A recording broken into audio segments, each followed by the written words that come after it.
Hey guys, welcome back to our channel. In this tech tutorial video, we're going to show you how you can create a dashboard for your projects in a plain project management application. For example, if you'd like to track the progress or the metrics of your work items and projects, and you can do this through dashboards and turn these metrics and that progress into, let's say, line graphs, for example, or timelines, etc., etc. So let us show you how it's done. So navigate to your project in the plain project management application.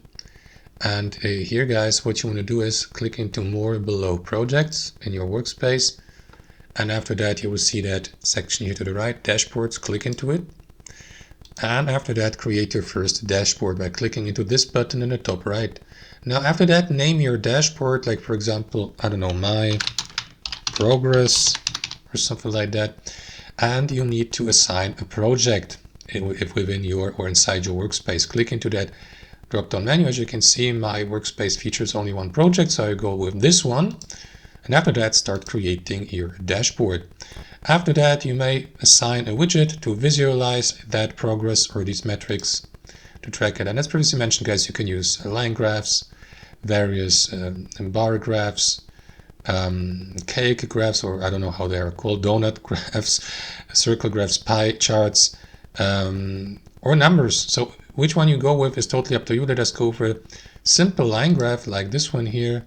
And after that, you can configure your line graph. For example, you may just select the line color and add various filters, assign a property and a metric to the X and Y axis, and so on and so forth. So let me go with, I don't know, state, for instance, for this axis, and for Y, we will go with the work item count. And after that, these will be converted into a line graph here to the left.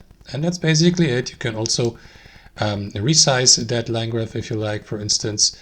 And yeah, click into this, click into these three dots here to delete it, or select another widget type. And there you go. For example, now we see how many work item types, work items or tasks are within that status, within that one. And that's a very simple graph, as you can see. But that's in general, guys, how it works. Hope you enjoyed it, got some real value from it, and we'll see you next time on our channel.